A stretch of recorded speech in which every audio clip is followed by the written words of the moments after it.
ఆర్థిక గ్రహణం. ఓం వసుదేవసుతం దేవం కంసచానూరమర్దనం దేవకీ పరమానందం కృష్ణం వందే జగద్గురుం. శ్రీ రాధాకృష్ణాభ్యాం నమః. కృష్ణం వందే జగద్గురుం, అర్జునం వందే జగదేక వీరం.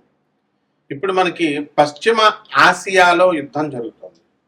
ఈ యుద్ధం జరగడం వల్ల మనకి ఇక్కడ పెట్రోలు, డీజిల్ రేట్లు పెరగడము, మత్స్య ఎగుమతులు అవన్నీ కూడా ఆగిపోవడము, ఇలాంటివన్నీ కూడా జరుగుతున్నాయి. ఆర్థికంగా రేట్లన్నీ కూడా బాగా రేట్లు పెరిగిపోయినాయి. మనం ఆర్థికంగా కుదేలైపోయాం. దీని అంతటికీ కారణం ఏమిటంటే గురుడు మిథున రాశిలో ఉండడము. ఆ తర్వాత జూన్ 2, 2026 సంవత్సరానికి గాను ఆయన కర్కాటక రాశిలోకి వస్తాడు. అప్పుడు దాకా కూడా ఈ యుద్ధం అనేటటువంటిది ఆగదనమాట. అలాగే ఈ యొక్క కుజ, బుద్ధ, శుక్ర గ్రహాలు, శని గ్రహాలన్నీ కూడా మనకి మీనరాశిలో ఉన్నాయి. మరి ఏప్రిల్ 18 తర్వాత మనకి శుక్రుడు మనకి ఈ యొక్క మేషరాశిలోకి మారడం, ఇలాంటివన్నీ కూడా జరుగుతాయి. ఈ లోపల అసలు ఎందుకు మరి ప్రభుత్వాలు ఈ రవి గ్రహము మనకి ఏప్రిల్ 14 తర్వాత మేషరాశిలోకి వస్తున్నాడు, ఏమైనా మార్పులు ఉంటాయా ఈ ఆర్థిక గ్రహణంలో అనుకుని మనం చూసినట్లయితే, ఈ యుద్ధంతో ఏమైందంటే మనకి ఎక్కువ సవాళ్ళని మనం ఎదుర్కొంటున్నాము.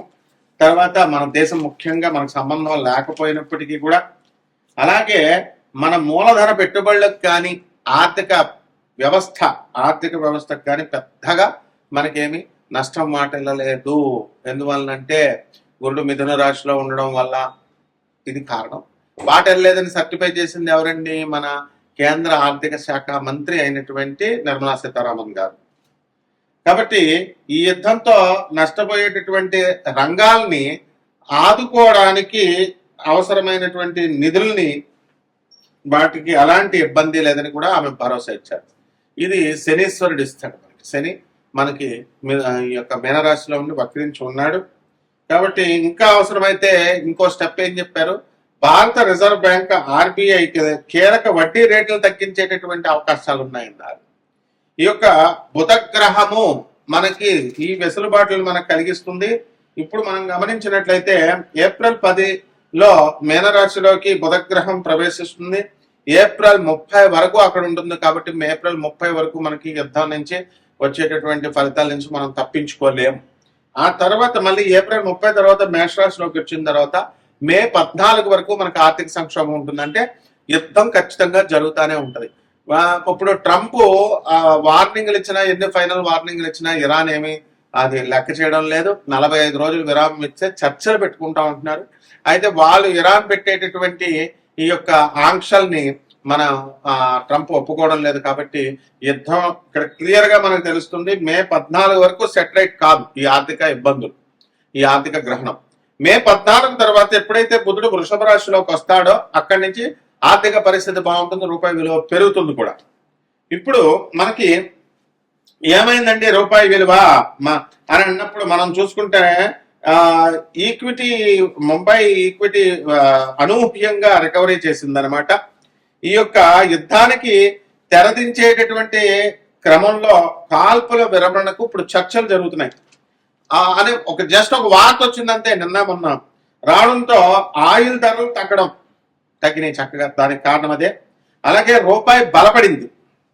దీంతో ద్వితీయార్థంలో ఏమైందంటే బ్యాంకింగ్, IT షేర్లలో జోరుగా కొనుగోలు అనేటటువంటివి సాగడం ఈ రికవరీకి కొంచెం ఊరటనిచ్చింది. అలాగే సోమవారం రోజున ఏం జరిగిందంటే సెన్సెక్స్ పాజిటివ్ గా ప్రారంభమైనా సరే ఇన్వెస్టర్లందరూ కూడా లాభాల స్వీకారానికి దిగడంతో రోజంతా భారీ ఆటుపోట్లకు లోనైంది. చివరికి 787.30 పాయింట్ల లాభంతో 74,106.85 వద్ద ముగిసిందనమాట. సో నిఫ్టీ ఏమైందంటే 255.15 పాయింట్లు లాభపడి 22,968.25 వద్ద క్లోజ్ అయింది. కాబట్టి దీనివల్ల ఏమిట్రా మనకు అర్థమయ్యేది అంటే 14 పైసలు మనకి లాభపడింది అనమాట రూపాయి. RBI చర్యల మద్దతుతో ఫారెక్స్ మార్కెట్ లో వరుసగా మనకి రెండో రోజు సైతం అమెరికన్ డాలర్ మార్కంలో రూపాయి 28 బలపడి 92.90 దగ్గర ముగిసింది. ఒక దశలో ఏమైందో తెలుసా, రూపాయి ఇంట్రాడే గరిష్ట స్థాయి 92.79 కూడా తాకింది. ఇదంతా కూడా ఆర్థికంగా గ్రహణాల ఇది. కాబట్టి మనం ఏం చేయాలంటే వడ్డీ రేట్లు తగ్గించే అవకాశం ఉంది. అలాగే మనకి ఈ ఆర్థిక క్రమశిక్షణ అనేటటువంటిది మనం అలవాటు చేసుకున్నాం భారత ప్రభుత్వం. కాబట్టి ఆర్థిక క్రమశిక్షణ విధానాలు ఈ యొక్క వీటిలో అన్ని కూడా మనకి డబ్బులు పడిపోయినా సరే భారతీయ ప్రజలందరూ కూడా దీనికి దోహదపడుతున్నాయి ఎక్కువ నష్టపోకుండా. దీనివల్లే మనకి పెట్రోల్, డీజిల్, ఎక్సైజ్ సుంకాలు తగ్గించడం, అలాగే కీలక పెట్రో రసాయన ఉత్పత్తులకు దిగుమతి సుంకాలు మినహాయించారు. అలాగే సెజ్జల్లో ఎగుమతుల కోసం ఏర్పాటు చేసినటువంటి కంపెనీలు తమ ఉత్పత్తిలో కొంత భాగాన్ని దేశీయ మార్కెట్లో అమ్ముకోవడం కోసం అనుమతి లాంటి అన్ని కూడా చర్యలు తీసుకుంటున్నారు. అంటే జాతకం చూడగానే గురుడు మిథున రాశిలో ఉన్నాడు, గురుడు 4వ ఇంట్లో ఉన్నాడు, 5వ ఇంట్లో ఉన్నాడు కాబట్టి నష్టాలు కలిగినాయి. ఇది కాదండి, సబ్జెక్ట్ నేర్చుకోవాలి. సబ్జెక్ట్ ఇది ఆర్థిక గ్రహణం అంటే. చివరి వరకు చూడాలి, కేవలం 3 నిమిషాలు ఇలా తిప్పేసేయడం కాదు దయచేసి. దీనివల్ల మనకి ఇప్పుడు ఏం జరుగుతుంది, ఇప్పుడు గ్రహస్థితిని కనుక మనం చూసుకున్నట్లయితే ఈ యొక్క రవి గ్రహము మనకి ఏప్రిల్ 14న మేషరాశిలోకి వెళ్తున్నాడు, మే 15న వృషభ రాశిలోకి వస్తున్నాడు. అక్కడి నుంచి బాగుండదు. మే 15 వరకు కూడా మనకి ప్రభుత్వం సరైనటువంటి నిర్ణయాలు తీసుకోలేకపోతే, ఏ ప్రభుత్వం వరల్డ్ అక్కడ అమెరికా అయినా, జూన్ 15 తర్వాత మిథున రాశిలోకి వస్తున్నాడు. అలాగే శుక్రుడిని మనం తీసుకున్నప్పుడు మార్చి 25వ తేదీన మేషరాశిలోకి ప్రవేశిస్తున్నాడు. ఆ తర్వాత ఏప్రిల్ 19న వృషభ రాశిలోకి ప్రవేశిస్తున్నాడు, మే 14 మిథున రాశిలో ప్రవేశిస్తున్నాడు. కాబట్టి శుక్రుడి వల్ల మనకి బంగారము రేట్లు ఇవన్నీ కూడా దిగిపోయినాయి, ఇవన్నీ కూడా కొంచెం పెరగడానికి అవకాశాలు ఉన్నాయి కొద్దిగా. అలాగే కుజ సంచారాన్ని కనుక మీరు తీసుకున్నప్పుడు కుజుడు ఏప్రిల్ 2 మీనరాశి, మే 11న మేషరాశిలోకి వస్తాడు. అక్కడ కూడా బాగా ఇబ్బందులు ఉంటాయి. జూన్ 20 నుంచి మనకి వృషభ రాశిలోకి ప్రవేశించడం అనేటటువంటిది జరుగుతుంది. కాబట్టి శని సంచారం అంతా కూడా మీకు తెలుసు, మీనరాశిలోనే వక్రించి ఉన్నాడు. ఇప్పుడు రాహుకేతులు డిసెంబర్ 5 వరకు మనకి రాహు కుంభరాశిలోను, కేతువు సింహరాశిలోను ఉంటాడు. ఆ తర్వాత రాహువు మనకి మకర రాశిలోకి, కేతువేమో కర్కాటక రాశిలోకి వస్తాడు. బుధ గ్రహం వచ్చేసరికి ఏప్రిల్ 10న మీనరాశిలోకి వస్తాడు, ఏప్రిల్ 30న మేషరాశిలోకి వస్తాడు, బాగుండదు. మే 14 నుంచి వృషభ రాశిలోకి వస్తాడు. కాబట్టి వీటిలన్నిటిని మనం ఈ గ్రహస్థితులన్నీ మనం చూసుకొని విశ్లేషణ చేసినప్పుడు సమకాలీన పరిస్థితులు బయట, అలాగే గ్రహస్థితిగతుల్ని మనం ఇవన్నీ కూడా బ్లెండ్ చేసి మనం చెప్తున్నప్పుడు మే 14 వరకు కూడా మనకి ఆర్థిక గ్రహణం ఉంటుందండి ఈ 2026 సంవత్సరంలో. కాబట్టి అంతవరకు డబ్బుల బాధలు చాలా ఎక్కువగా ఉంటాయి అందరికీ కూడా. కాబట్టి గురుగ్రహము మనకి ఎలాగూ ఇప్పుడు జూన్ 2న 2026 సంవత్సరంలో కర్కాటక రాశిలోకి వస్తున్నాడు కాబట్టి అక్కడి నుంచి బ్రహ్మాండంగా ఉంటుంది. ఇవన్నీ కూడా మనకి ఈ 12 రాశుల వారి మీద ఈ ఎఫెక్ట్ అనేటటువంటిది ఉంటుంది. ఇవన్నీ మనము 12 రాశుల వారికి కూడా గోచార రీత్యా జరిగేటటువంటి, దేశంలో జరిగేటటువంటి, ప్రపంచంలో జరిగేటటువంటి సంఘటనలు మనం చెప్పాం. అయితే వ్యక్తిగతంగా మీ జాతకాలు కావాలి అనుకునేటటువంటి వాళ్ళందరూ కూడా మనకి నాన్ ప్రాఫిట్ దీంతో స్కీమ్తో, అంటే లాభాపేక్ష లేకుండా కేవలము మనం ప్రజలకి హెల్ప్ చేయాలి, సరైనటువంటి మార్గ నిర్దేశకత్వం చేయాలి అనేటటువంటి ఉద్దేశంతో మీ అందరికీ కూడా మీకు ఈ యొక్క జాతకాలు, పర్సనల్ జాతకాలు చెప్పడం జరుగుతుంది. అందువల్ల మీరు చాలా డిసిప్లిన్డ్ గా, నిజంగా ఇంట్రెస్ట్ ఉన్నటువంటి వాళ్ళు మాత్రమే వాట్సాప్ నెంబర్కి పెట్టాలి. అంతేగాని ఇష్టం వచ్చినట్టు ఫోన్లు చేసేయడము, లేకపోతే ఏదో వెకిలిగా చేస్తే ఎట్టి పరిస్థితుల్లో కూడా ఊరుకున్నాను.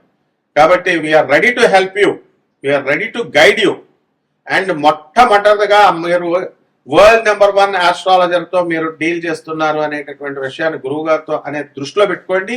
ఎంతవరకు ఏ గురువు కూడా వాళ్ళ డైరెక్ట్ నెంబర్ ఇవ్వడు, నా డైరెక్ట్ నెంబర్. కాబట్టి ఏమండి ఇదేనా అండి వాట్సాప్, డేట్ ఆఫ్ బర్త్లు పెట్టాలండి, ఏం పెట్టాలండి అని నన్ను అడిగితే నేనేం చెప్తాను, అదే మాట్లాడే పద్ధతి గురువు గారితో. కాబట్టి చాలా జాగ్రత్తగా, డిసిప్లిన్డ్గా మీ లైఫ్లు మారుతాయి గ్యారంటీగా. అలాగే మనందరం కూడా ఈ యొక్క గాణగాపుర యాత్ర వేస్తున్నాము చక్కగా. ఈ యొక్క ఛానల్ ఓనర్లు అయినటువంటి CEO మేడం అయినటువంటి కీర్తనా దేవరాయ గారికి మీరు చక్కగా తర్వాత కాల్ చేసుకొని మనం గాణగాపురం రిజిస్ట్రేషన్స్ కూడా మనం చేయడం జరుగుతుంది, అవన్నీ చెప్తాము. కాబట్టి మీరు క్రమశిక్షణ ఉన్నట్లయితే మేము మిమ్మల్ని ముందుకు తీసుకెళ్ళగలుగుతాం. ఇప్పుడు ఈ జాతకాలు చెప్పేటప్పుడు నువ్వు కోటీశ్వరుడు అయిపోతావు, నువ్వు ఇదైపోతావు, నువ్వు ఈ పొగుడుతా ఉండవు. ఇప్పుడు అప్పచెప్పించుకుంటాను మాస్టర్ నేను. ఈ ఈ మొత్తం వ్యాసం అప్పచెప్పించుకుంటారు. ఎవరైతే నాకు ఫోన్లు చేస్తారో వాళ్ళు నిర్మలా సీతారామన్ ఏం ఎఫెక్ట్ చేసింది, ఏం స్టెప్స్ చేసింది అన్ని నాకు అప్పచెప్పించుకున్న తర్వాత జాతకం చెప్తాను నేను.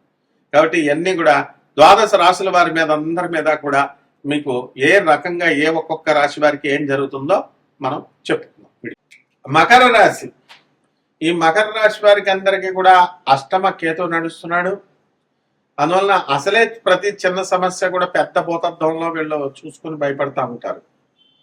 ఆర్థిక క్రమశిక్షణ అనేటటువంటిది మకర రాశి వాళ్ళ దగ్గర ఉంటుంది. మామూలు క్రమశిక్షణ కూడా ఉంటుంది. అయితే ఈ ఆర్థిక గ్రహణాలు పట్టుకుంటే వీళ్ళ మీ క్రమశిక్షణలు ఏమి పనిచేయవు. కాబట్టి మీరంతా కూడా అప్పుల పాలైపోవడం తథ్యం. ధనస్థానంలో ఉన్నటువంటి రాహుగ్రహ ప్రభావం వలన మీకు అందరికీ ఏమవుతుందంటే నోటికి సంబంధించినటువంటి దుర్వ్యసనాలు రావడానికి అవకాశం ఉంది. అందరంటే అందరని కాదు, కామన్ ప్లాట్ఫామ్ మీద కొన్ని కోట్ల మందిని తీసుకొచ్చి మనం చెప్తాం. వ్యక్తిగతంగా ఎవరి జాతకాలు వాళ్ళవే. కాబట్టి వీళ్ళ యొక్క సోదరులు అనేటటువంటి వాళ్ళు బ్రహ్మాండంగా డెవలప్ అయిపోతారు మీ సహాయాల వల్ల. ఆ తర్వాత మీ పేర్లు చెప్పుకోరు, మీ ఊరులు చెప్పరు. అన్నదమ్ముల మధ్య ఈ యొక్క శత్రుత్వం అనేటటువంటిది రావడానికి అవకాశం ఉంటుంది. అలాగే ఇవన్నీ కూడా మనము జ్ఞాన లోపం వల్ల జరుగుతోంది. విజ్డమ్ బుధుడు మీనరాశిలో వచ్చినప్పుడు బుద్ధి బలాన్ని తగ్గించేస్తాడు. ఇకపోతే కనబడిన ప్రతి సమస్య కూడా మనకి భయంకరంగా కనబడటం, ఆత్మహత్య చేసేసుకుంటే పోతి అన్ని ఎవడ పడతాడు అనేటటువంటిది తేలిగ్గా ఆలోచించడం, ఇలాంటివన్నీ చేస్తాం. అలాంటివి చేయకూడదు. ప్రాణం చాలా విలువైనటువంటిది. ఆత్మని మనం రుణహత్యలు చేయకూడదు. ఆత్మహత్యలు ఇవన్నీ కూడా అందుకు పాపం. కాబట్టి ఈ మకర రాశి వాళ్ళందరూ కూడా శుభమా అంటూ చెప్పవా బాబు అంటే ఈ హత్యలు ఆత్మహత్యలు అంటారు. ఏంటంటే మరి అష్టమకేతుడు చంపేస్తాడు. అందువల్ల మీరు తిండిలు తినేటప్పుడు కూడా చాలా జాగ్రత్తగా ఆహారాలు తినాలి. ఆహారాలు చక్కగా క్యారెట్లు, బీట్రూట్లు, పచ్చి వంకాయలు, బెండకాయలు కూడా తింటున్నాడు. చాలామంది ఇప్పుడు డైటింగ్తో భోజనాలు మానేసి ఆ రకంగా మీరు డైటింగ్లు చేయాల్సినటువంటి అవసరం ఉంది, వాకింగ్లు చేయాల్సినటువంటి అవసరం ఉంది. ఆరోగ్యం గురించి ప్రత్యేకమైనటువంటి శ్రద్ధను చూపించుకోవాలి మీరంతా కూడా. ఇక ఆర్థిక సంక్షోభం దగ్గరికి వచ్చేసరికి ఇల్లు కొన్నారు, ఈఎంఐలు కడుతున్నారు. ఇవి చేస్తున్నావురా బాబు అంటే మళ్ళీ భార్యాభర్తల మధ్య గొడవలు, ఫైటింగ్లు. మీరు కేసేసారు, మీ ఆవిడ కేసేసింది. ఈ వీటిలో పోనీ వెంటనే తేల్చేస్తారా, మళ్ళీ పెళ్లి చేసేసుకుందాం అనుకుంటే జడ్జిలు ఇంకా తీర్పులు ఇవ్వరు. ఈ రకంగా 4-5 సంవత్సరాలు పాస్ అయిపోయింది. ఇంక మా ఏజ్ అయిపోతుంది అనే ఒక బెంగ. దాంతో ఈ అష్టమకేతు గ్రహ ప్రభావం వలన ఏం చేయాలో అర్థం కాదు. మాకు ఒక ఆయన ఉన్నాడు అన్నమాట, ఒక పంతులు గారు. ఆయనకే 45 సంవత్సరాలు వచ్చింది, ఆయనకే పెళ్లి కాలేదు. ఆయన పెళ్లి కోసం రెమెడీలు అందరికీ చెప్తా ఉంటాడు. ఏదైనా సంబంధం చూసుకోరా బాబు అని అంటే మా నాన్న కొడతాడు అంటాడు. ఎవరినైనా ప్రేమించమంటే కాలికేస్తే మెడకి, మెడకేస్తే కాలికి వేస్తే ఎట్లా? డేర్ చేయాలి. నేను చిన్నపిల్లాడినండి, మా నాన్న తిడతాడండి, రాత్రి ఇంటికి వెళ్ళిపోవాలండి అంటారు అనమాట. ఆ విధంగా మీరు ఈ మకర రాశి వాళ్ళందరూ ఉండడం జరుగుతుంది. దీనివల్ల మీకు పెళ్లి కానిటువంటి వాళ్ళకి ఇంకా తొందరగా వివాహాలు కావు. అలాగే గురుడు షష్ఠ స్థితిగతుడే ఉన్నాడు కాబట్టి మీకు శత్రువులపై ఆధిపత్యము ఇవన్నీ కూడా జరుగుతాయి. మీ డబ్బులు అన్నీ కూడా ధనము అధికంగా ఖర్చు అవ్వడానికి అధికమైనటువంటి అవకాశాలు ఉన్నాయి. అలాగే రైతుల పరిస్థితి కూడా బ్రహ్మాండంగా ఉండడం అనేటటువంటిది జరుగుతుంది. అయితే ఎంత చేసినప్పటికీ కూడా వీడికి రావాల్సినంత రాకుండా కొంచెం ఇబ్బందుల పాలవుతారు. అయితే ఇనుప వ్యాపారాలు చేస్తున్నటువంటి శని, మరి వీళ్ళందరి పరిస్థితులు బాగుంటాయి. ఇక మన ఛానల్ ఓనర్ అయినటువంటి గాంధీ గారు, అలాగే సిఇఓ కీర్తనాదేవరాయ గారు గానగాపుర యాత్ర వేస్తున్నారు. ప్రైవేట్ బస్సులు పెట్టి దాని కీర్తనాదేవరాయ గారితో మీరు రిజిస్ట్రేషన్ చేయించుకోండి. అయితే అది ఒంటరిగా వెళ్లకుండా గురువుతో వెళ్ళాలి కాబట్టి మనం వస్తాం కూడా. అక్కడ గురు చేతుల పారాయణ ఇవన్నీ కూడా చేస్తాం, పూజలు అవన్నీ కూడా తప్పకుండా మనము ఇవన్నీ కూడా మే ఎండింగ్ కల్లా మనం జరగడం అనేటటువంటి జరుగుతుంది. కాబట్టి ఇక పరిహారాలు ఏం చేసుకోవాలంటే ఈ యొక్క మకర రాశి వారికి అష్టం కేతు కాబట్టి కేతు జపం చేయాలా, కేతు స్తోత్రాలు చదవాలా, కేతుకి కిలోం పావు ఒలవల్ని ఆవుపేట రంగు ఉన్నటువంటి వస్త్రాల నుంచి పేద బ్రాహ్మణులకి సోమవారం నాడు ఉదయం 7 గంటలకి దానం చేసుకోవాలా. దశ మహావిద్యల్లో ఒకటైనటువంటి ధూమావతి అమ్మవారి యొక్క హోమాన్ని మీ ఇళ్లలో చేసుకోవడం, మంత్ర జపం చేసుకోవడం ద్వారా బ్రహ్మాండంగా ఉంటుంది. అలాగే చక్కగా ఈ యొక్క మేడి చెట్టు చుట్టూ ప్రదక్షిణాలు చేయండి, నీళ్లు పోసి దిగంబర దిగంబర శ్రీపాద వల్లభ దిగంబర అంటూ బ్రహ్మాండంగా ఉంటుంది. శుభమస్తు.